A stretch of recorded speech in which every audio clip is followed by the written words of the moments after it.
હાલો મિત્રો, જય શ્રી કૃષ્ણ.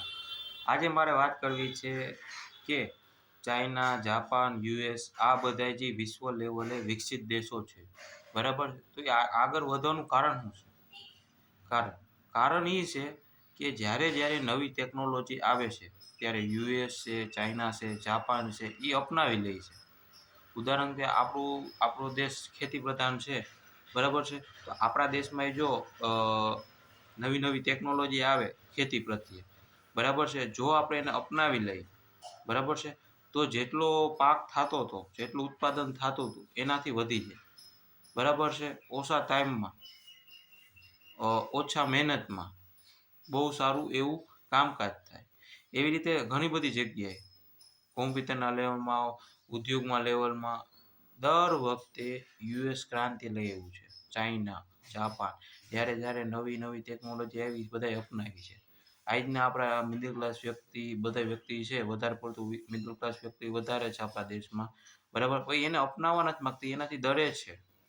અને એનું ડરનું કારણ એ છે કે માથાદીઠ આવક જ્યારે મિડલ ક્લાસ વ્યક્તિની ઓછી હોય, એને પણ નવી ટેકનોલોજીનો અપનાવી છે, એને પણ અનુભવ કરવો છે, એને પણ યુઝ કરવી છે. પણ આપણે અટકીએ ક્યાં છે ભારતવાળા, કે માથાદીઠ આવક છે ઓછી. આજ બધા વ્યક્તિને પોતાની ઘરે ઘરે સોલાર નાખવી જ છે. સરકાર સબસિડી આપે જ છે, પરંતુ એના સિવાયનો જે પણ ચાર્જ છે, જે પણ એને રૂપિયા દેવા પડે, એ પણ અફોર્ડેબલ નથી કરી શકતા. એના માટે ડિલે થાય છે. આપણે પણ ઇલેક્ટ્રોનિક ગાડી હાંકવી જ છે. સરકાર જે અત્યારે નિયમ લઈ આવી છે કે એટલાના મોડલને રદ કરો અને એને શું કહેવાય, હાઈવે ઉપર હકાવવામાં એને ઓલું કરોમાં, બરાબર છે, વાહન નહીં ચાલી શકે આ વર્ષના મોડલ.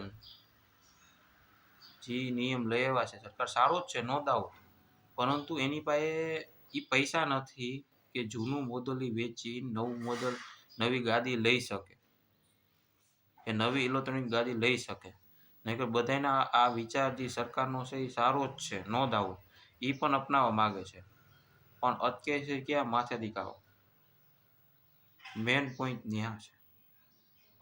નો ડાઉટ કે ચાઇના જેવો દેશ બહુ મહેનત કરે છે, કઈ હદે મહેનત કરે છે, બરાબર છે, અર્નિંગ કરે છે. પ્લસ ત્યાંનો મેન પોઈન્ટ એ છે, પ્લસ પોઈન્ટ એ છે કે નવી ટેકનોલોજીને અપનાવવા ઝીઝકતા નથી ત્યાં, સીધું એનું અનુકરણ થઈ જાય છે, બરાબર છે. એ દેશ એટલે બહુ આગળ છે. જાપાન છે, યુએસ છે, એ આપણે બધા એમ કહીએ છીએ કે જે પણ વ્યક્તિ ચાઇના, જાપાન, યુએસ જઈ એવું છે તો એમ કે એના અનુભવથી એમ કહે છે કે 20 વર્ષ આપણે પાછળ છે એનાથી. 20 વર્ષ ટેકનોલોજીની બાબતમાં કઈ હદ સુધી ટેકનોલોજી છે. આપણે કોકની ત્યાં જઈએ ને તો અમુકના દેલા એવા ટેકનોલોજી વાળા બનાવી લઈને પૈસાવાળા, કે એ કેમ ખુલે છે એ નથી ખબર પડતી આપણને.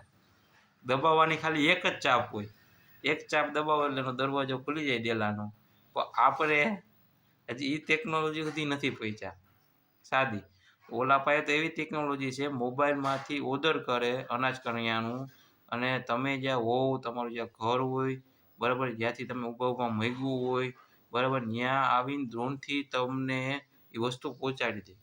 તમારી ફાસ્ટ ફૂડ કંઈ પણ ખાવાની વસ્તુ હોય એ પણ પહોંચાડી દેશે તમારા લોકેશન પર.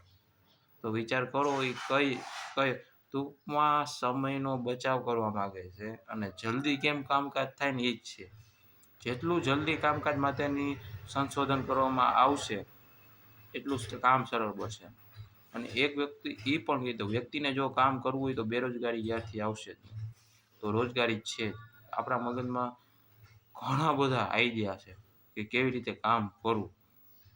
માણસો એમ કહેતા કોમ્પ્યુટર આવી જાય એટલા જણા નોકરી, અરે નોકરી વધી, કારણ કે કોમ્પ્યુટર બગડશે એને હમા કરવાવાળા, કોમ્પ્યુટર બનાવવાવાળા, સર્વિસ દેવાવાળા, યુઝ કરવાવાળા, બરાબર છે, ઘણું બધું કામ વધ્યું. એટલે નવી ટેકનોલોજી આવવાથી બેરોજગારી વધતી નથી, રોજગારી વધશે અને કામ શરૂ થાય. મારું આ માનવામાં છે. બરાબર, એને અપનાવવું તો પડશે જ આપણે નવી ટેકનોલોજી. નકર આપણે જેટલા પાછળ છે એનાથી પાછળ થતા જાવ. જય શ્રી કૃષ્ણ.